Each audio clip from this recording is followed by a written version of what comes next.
Megan, welcome to the podcast. Thank you. I'm really excited to be here. I really appreciate you coming on. I believe this is your first podcast, if I'm not mistaken, Yes. which Yes. is which is awesome. So I know what it's like stepping into that for the first time. So I assure you, and all the listeners will be very grateful that you did.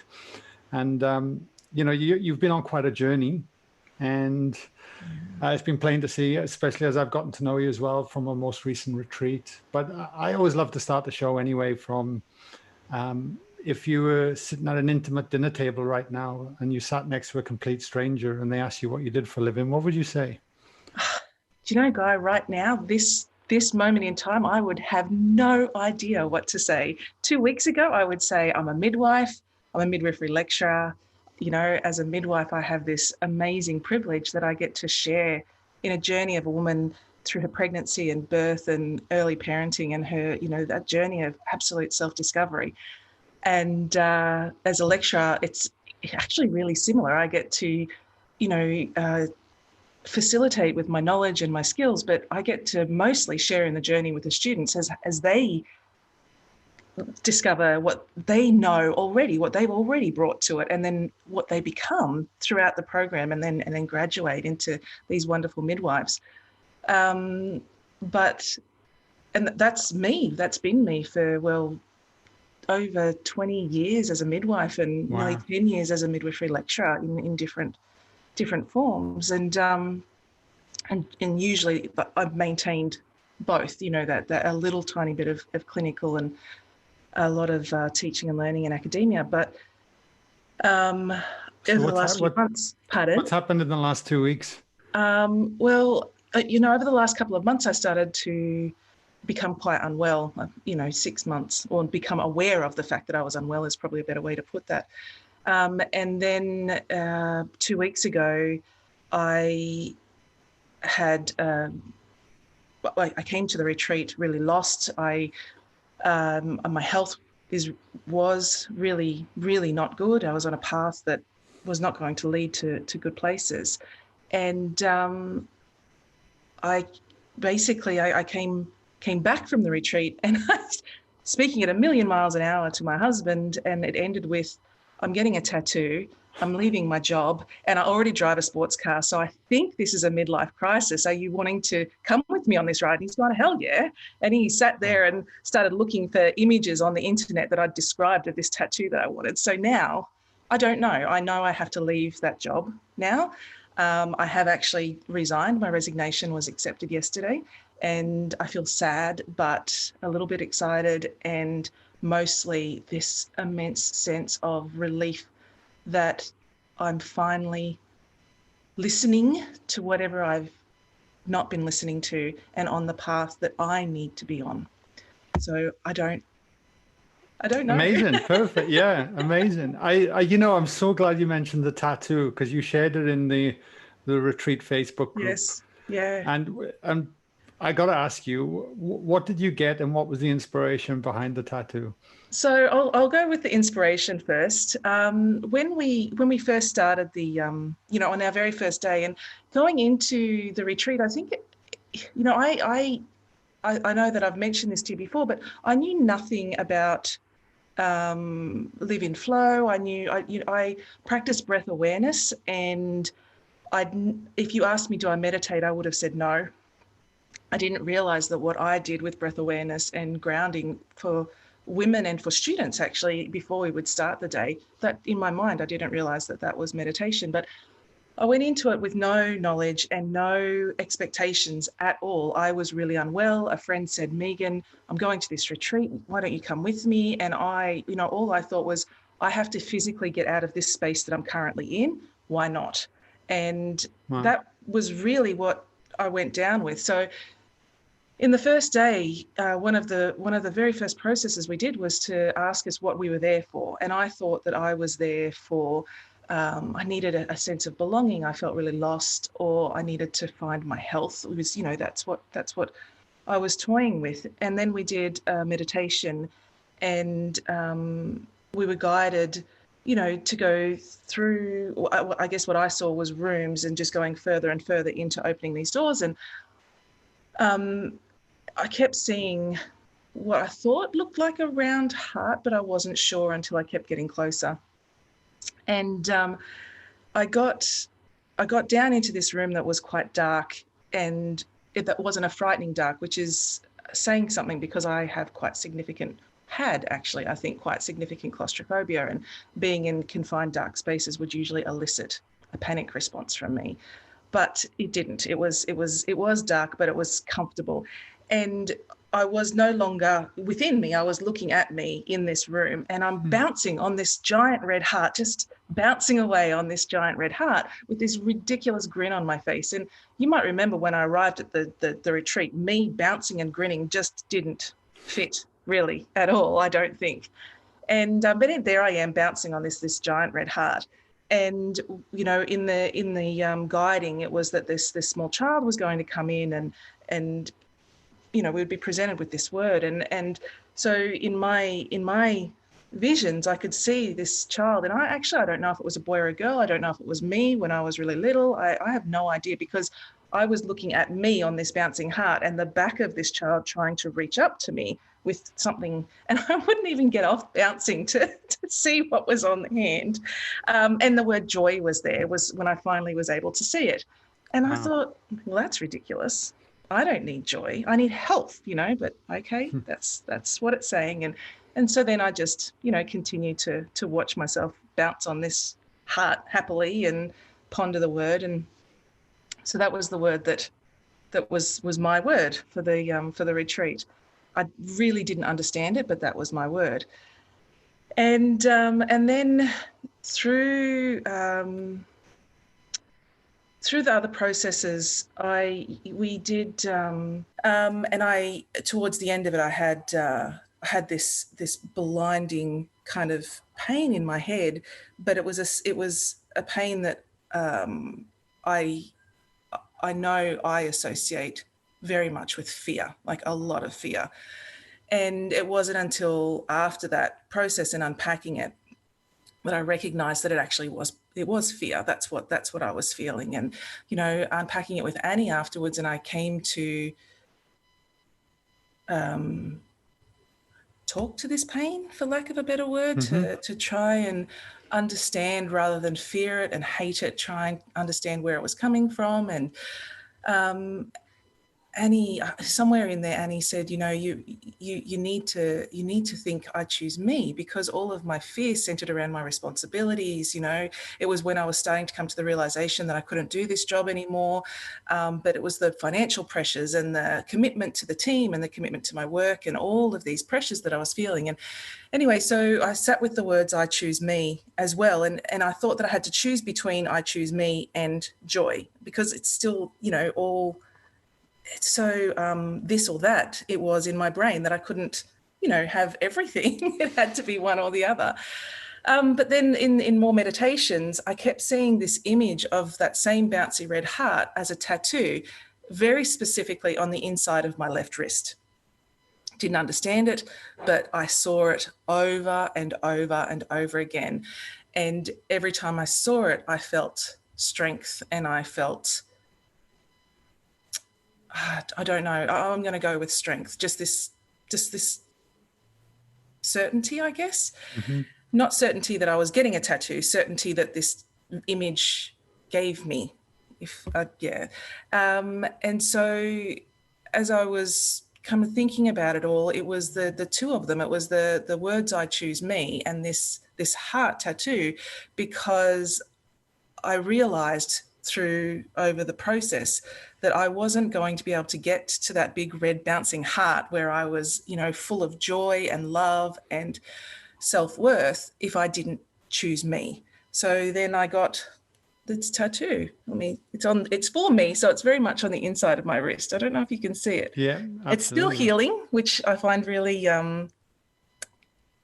interesting, and I think it should be. It you know, it looked fantastic the day that I got it, and then this is my very first tattoo. So at the age of 44, now 45, I've just had a birthday, I got my very first ever tattoo, but they take time to heal, and it was really interesting to begin with. It was so crystal clear and I loved it, and then it got really unclear and a bit scabby and a bit, you know, uncomfortable, like really uncomfortable and itchy. And at that same time, I've been feeling feelings of uncertainty and, you know, this real lack of clarity of where I'm headed, and that having to come back and say, you know, just breathe. It's not even take one step at a time. It's just breathe one breath at a time. So, but I'm Well, feeling, what a beautiful reminder to see every day yeah, as well, yeah, to that's right. So yeah, keep you more in your heart just look at space. that. Yeah. Why do you think, because you said you've been in your career for over 20 years, you know, Yeah. doing what you do as a midwife, and you're there helping other people. You're in the healthcare industry. Yeah. You're supporting people.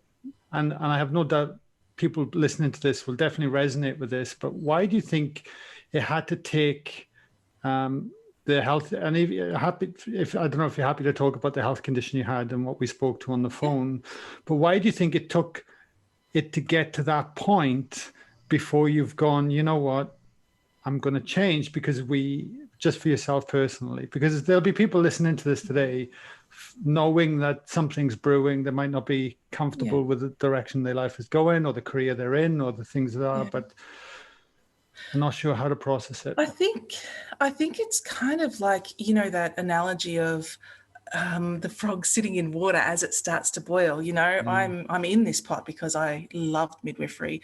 I loved education. I loved sharing midwifery knowledge. I loved everything about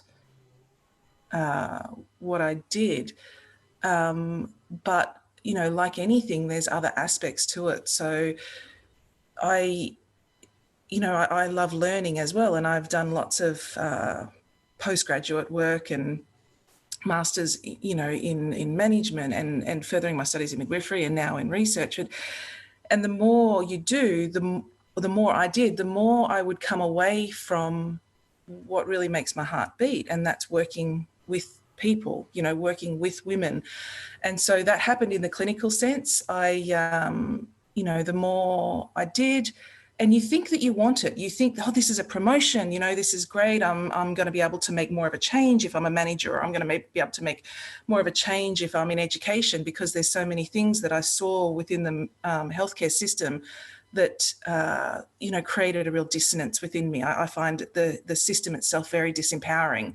And I feel like my role, and what I think all healthcare providers' roles should be, is actually helping people to have the tools within themselves to find their own health and be healthy. And Right.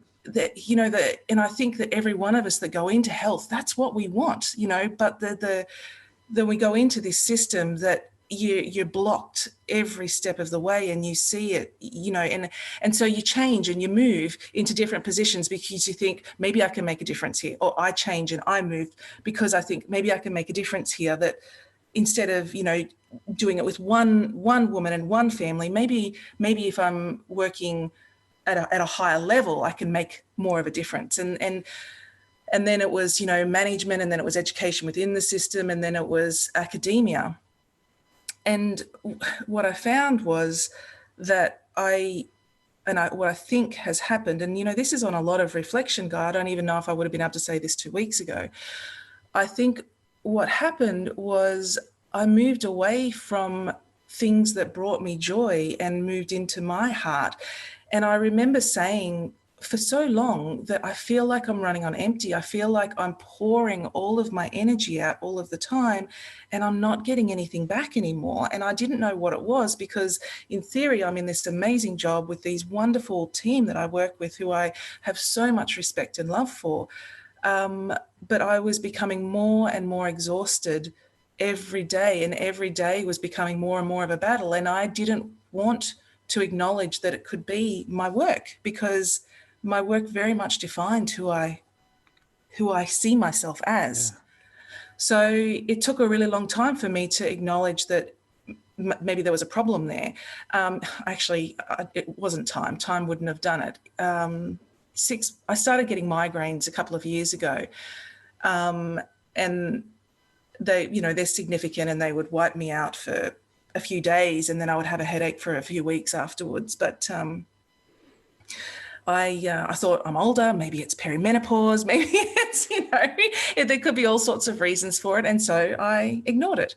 And then I woke up one morning in June with a migraine that I can't even begin to describe, the pressure in my ears and my eyes. And I just remember thinking, I can't possibly have this much pain and pressure in my head and it be okay. There has to be something wrong. So my husband took me to hospital, and I was there with, the patch you have over your eyes and sunglasses and a pillowcase over my head, because the light was just so blinding and so painful for me. Wow. And in the investigations, they found that I have a brain aneurysm. And as it turns out, the aneurysm was quite the talk of the neurosurgical area up here, because it's in Do you mind explaining what that is for people? So a brain aneurysm, people, I guess we hear about aneurysms in other areas. It really is just the blood vessels that are either arterial or leading off the artery, instead of, being nice and streamlined with everything else, for whatever reason, it has ballooned out in that one little patch. So it's weakened. People often hear about or experience aortic aneurysms, in towards their, under their heart and towards their gut, or abdominal area, I should say. So mine is a brain aneurysm. And there's amazing surgery these days where they can non-invasively put like this little catheter tube in and either put pressure on it or clip it so that it doesn't burst, because that's the big problem. The big risk is that it's going to weaken so much, the vessel will weaken so much that it will start to bleed. And when you bleed onto your brain, that's a stroke or death, obviously. But they can make it, and that's what they were looking for with my migraine. They were looking to see if it was bleeding. Yeah. They found the aneurysm, and then they had to look to see if it was bleeding, which it wasn't, thankfully. But because of the position of my aneurysm, they can't do any of those non-invasive procedures. It's too far away from the main branch of the artery. Actually, if you look at an image of it, it looks to me like it's just off where the third eye should be, which apparently is a very strange place for an aneurysm. None of them have ever seen one there. And in order to do surgery on it, it would have to be a craniotomy. And because it's kind of where it is, it carries significant risk of stroke or death, almost the same as its presence on its own. So, Wow. I was told, don't get diabetes, don't get high blood pressure, and you've got to avoid migraines, but, we can't medicate the migraines because it's contraindicated by the aneurysm. So I came away and I made massive changes to my diet. I made massive changes to my work routine. I made myself go for a walk every morning. I, had a set time that I would sit in front of the computer because I was working from home. I would make sure that when I finished work for the day, I would go for a swim, so that I was separating out that role of work to, then coming in and cooking dinner and all of that sort of thing. I put a really, really conscious effort into making changes and strategies to manage this. And, but in the meantime, I'm still feeling like every single day was a battle, and every, there would be 1 hour in the evening that I think that I would relax, and it would be after I'd finished work, after we'd had dinner, and would be sitting, just for that tiny little space before you go to bed. But then I would go to bed and I would be this dread of, oh shit, I don't want to wake up tomorrow and go through this day again because I can't get through the work. There's too much work, these deadlines. And that was, that was every day. So it was just this constant fight. And then I had, a stressful day on the Monday before the retreat, and I had another headache. And, I could probably count on one hand how many days I haven't had a headache since I had aneurysm diagnosis. That was my new state of normal, which there was no reason for it. Talking to the doctors, it shouldn't have been causing headaches. And, who knows how long it had been there before we found it. But that was my new state of being, was daily headaches. I'd changed my glasses. I'd done all of these things, but it hadn't worked. And so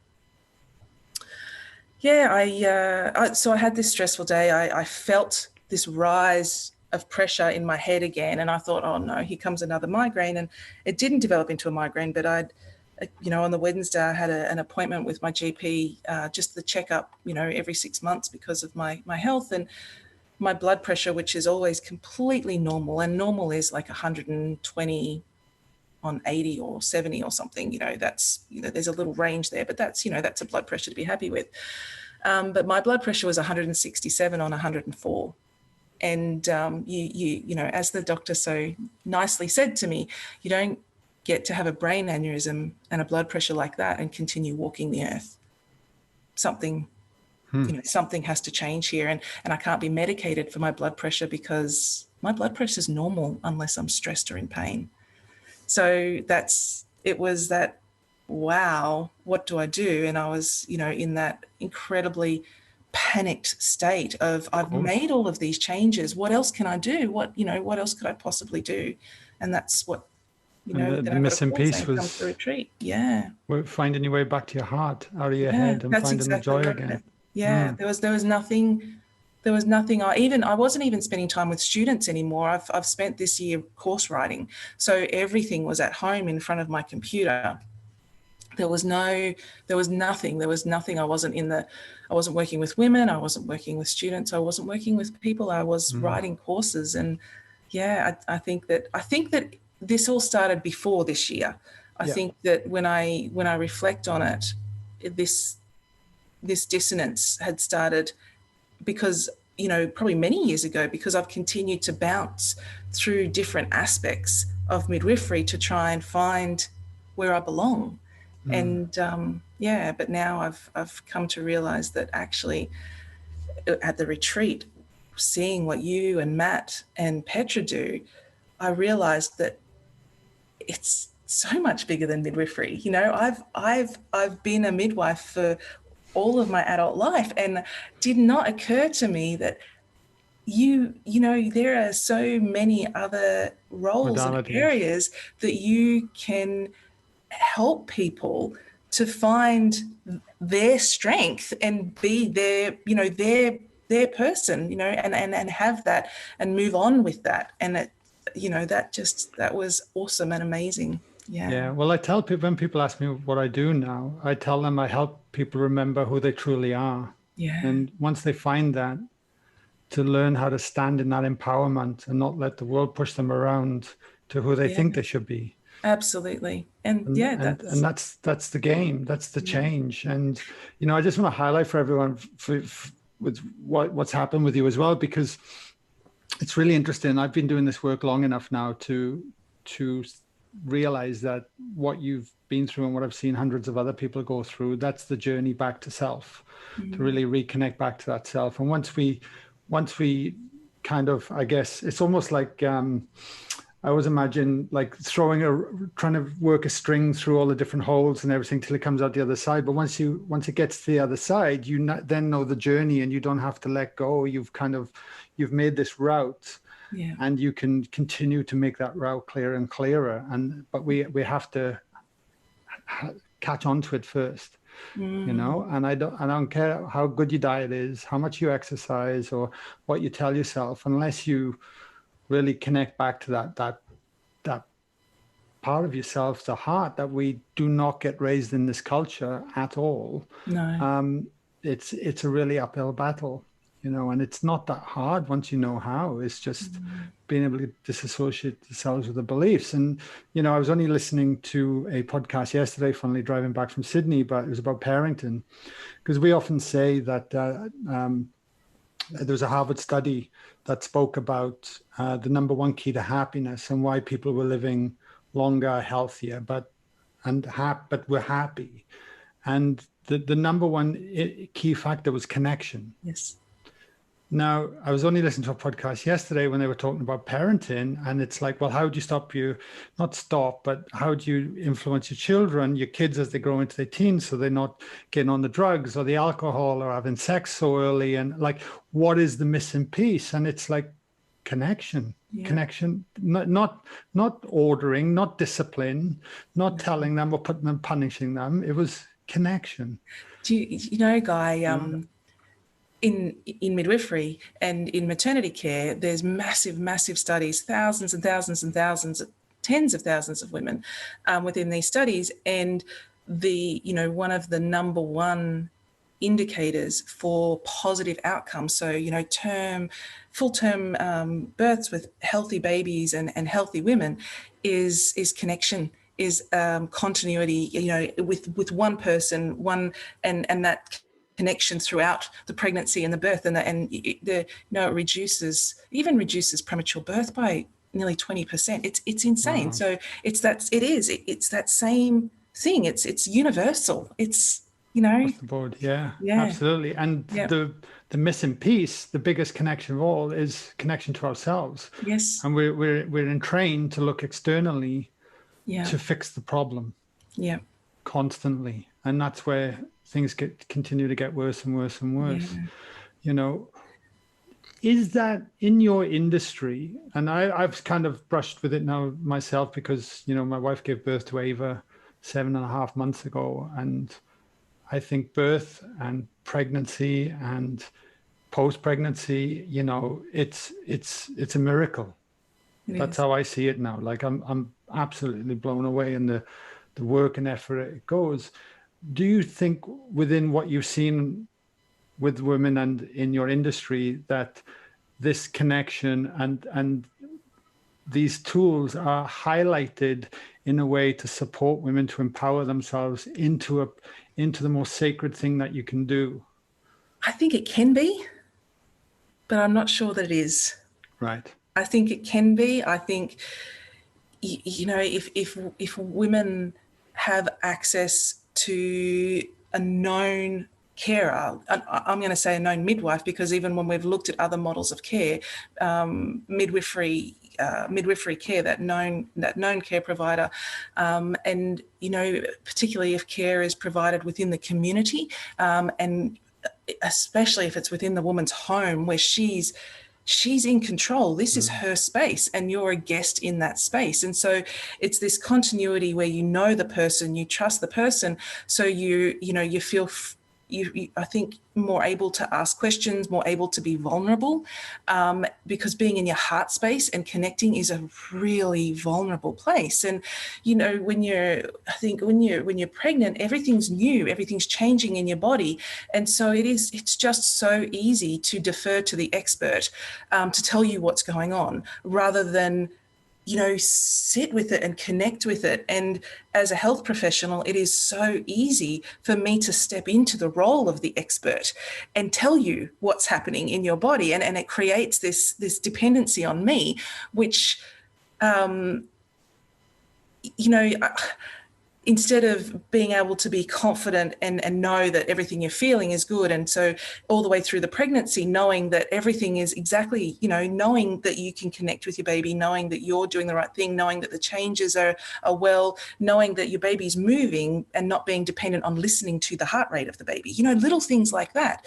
And it's so easy for the woman to hand that power over to me. But if that power is handed over to me as a health professional, I've taken it from her. And so that then leads into the labor and birth, where there's just so much fear, because there's, and then the fear and the anxiety travel the same pathways that pain do. So with that fear and anxiety comes pain, and with pain comes fear, and it just builds on itself. Whereas if we can connect, you hear of hypnobirthing and you hear of all those sorts of things, and they're connecting with your breath, they're connecting with yourself, but they're focused just on the birth. And I would so love to see something that focuses on connection for the woman in her body and her significant other, her partner, or whoever's with her through this journey, because it would be so much harder for me as a health professional to step in and take that power from her. And it doesn't happen out of malice. It happens out of trying to control something and minimize risk. But by doing that, we're taking it from the woman, and then there's a sense of pain, and then there's a sense of, someone needs to do this for me, and everything starts to go pear-shaped and interventions happen. Yeah, exactly. And I think we're actually encouraged and taught that as a culture. Yes, very much so. We give our power away way too easily these days. We see it going on right now with with what's going on in the world, we're happy to just hand over our power, you know, and not think for ourselves in some respects. Yeah. Unintentionally, of course, because that's the way society is to a degree. It's interesting.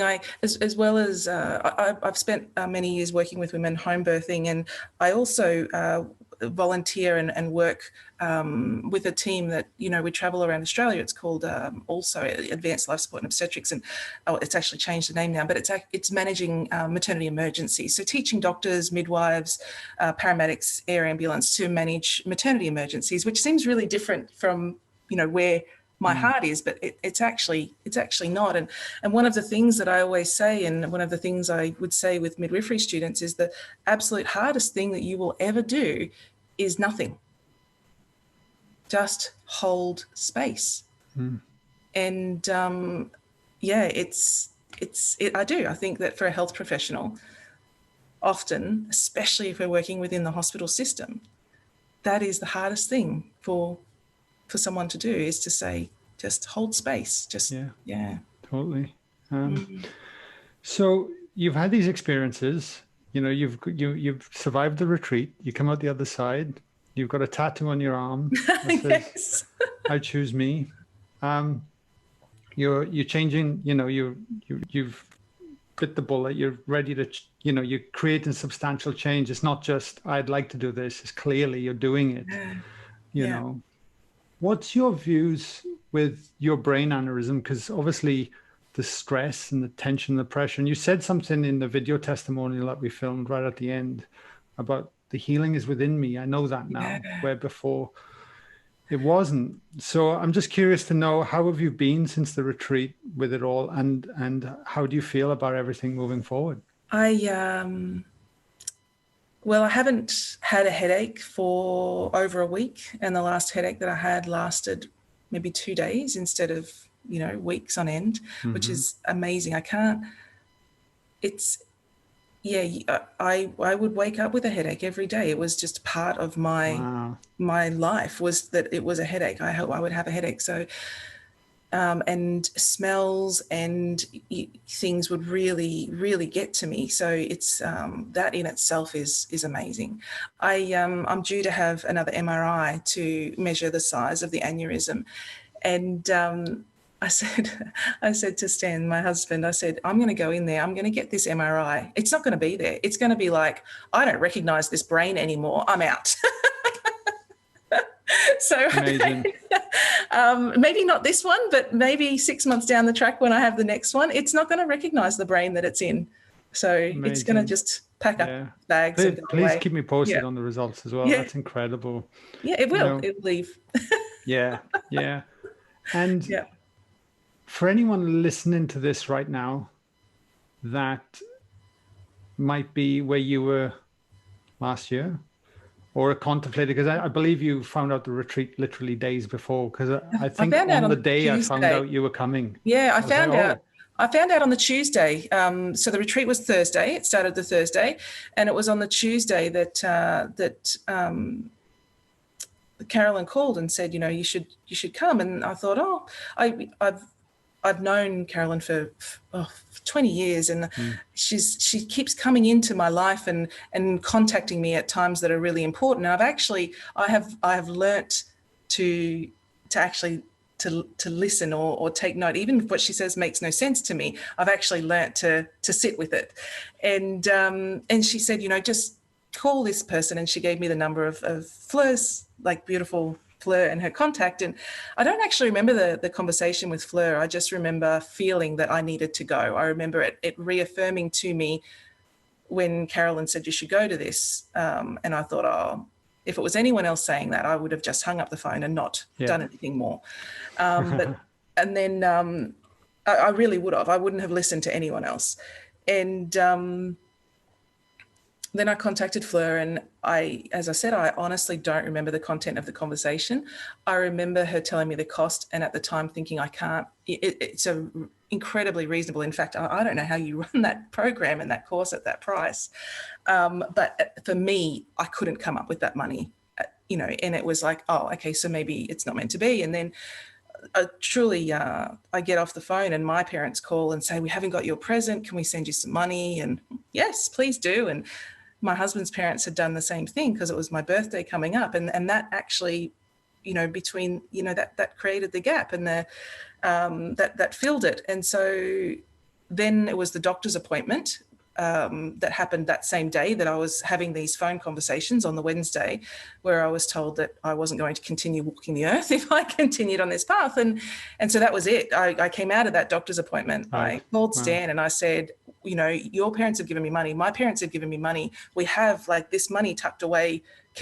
I want to use it for this. And he said, absolutely. And so on Wednesday afternoon, I paid, and the course was on Thursday. I think I put it through at 6 o'clock that night. Yeah. And I rang you on the Thursday, I think. Yeah, that's right, on the Thursday morning. Yeah. So it was. So you clearly stepped into the unknown, but obviously the motivation and the pain was great enough for you to take action, right? Absolutely. And I guess for the people listening to this that are sitting on the fence, that know that they should change, but maybe the pain's not great enough yet, or they're curious, or what would you say to them now, having been through what you've been through and come out the other side? I think I would say, I think that in your heart what's not right and what needs to change. And I think that it probably feels like the one thing in your life that you can't change, you can't afford to change, because you've got, so much invested in it, whether it's, it could be a relationship, it could be a job, it could be something. For me, it was my job and very much my sense of identity around that.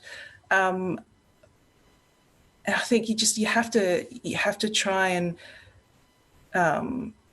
you do. You have to listen to that and trust it before, that kind of logical brain comes in and says, but what about the money? What are you going to do?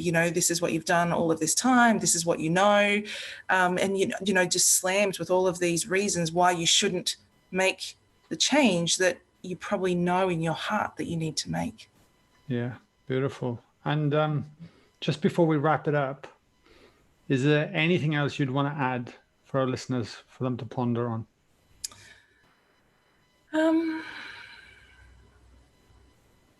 I think probably just touching back on the listening to your heart, I think that one of the reasons that it's challenging, or has been challenging for me, is that it's not clear.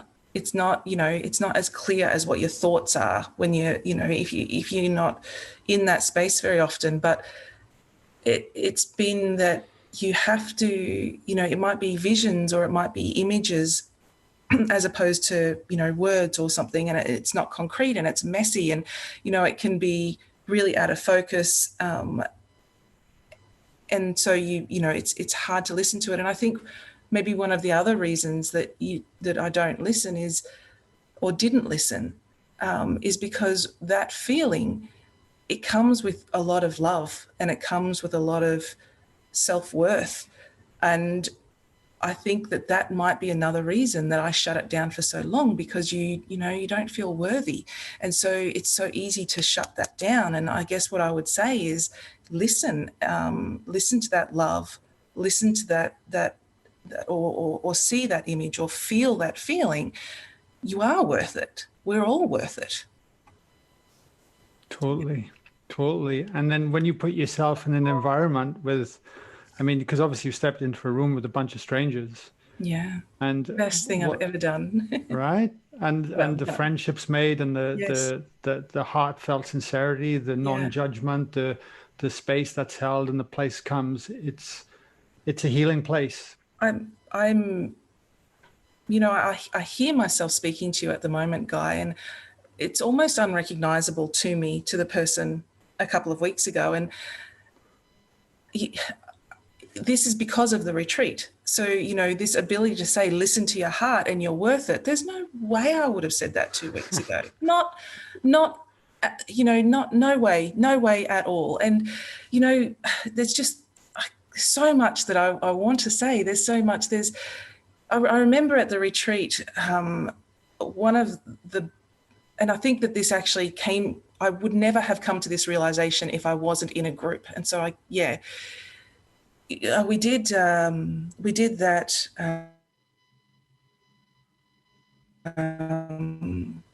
meditation, that healing meditation. And I was really fortunate to be, the receiver of a lot of love and energy. And being new to meditation, there was times when we would be meditating and I would be frightened to breathe again, because I would inhale and exhale. And as I sunk down into that space between breaths, that's when I would see visions. That's when I would feel warmth. That's when I would, have all of these sensations. And I would be frightened that when I would breathe in again, it would go away. And when we were doing that meditation, it just came to me that it wasn't going to go away, because it was everyone around me, what I was seeing and what I was feeling, that warmth, that beautiful bright glow that I was absolutely encased in, wasn't being generated by me. It wasn't my vision. It was the energy that was produced by the group around me, and it was running through me, and it was part of me, but bigger than me. And that realization that, as I said, I would not have come to if I wasn't in the group, if I wasn't at the retreat in that group. That was the realization that this is so much bigger, and that it's there always for me. Yeah. And I'm not generating it. I'm just being open to it.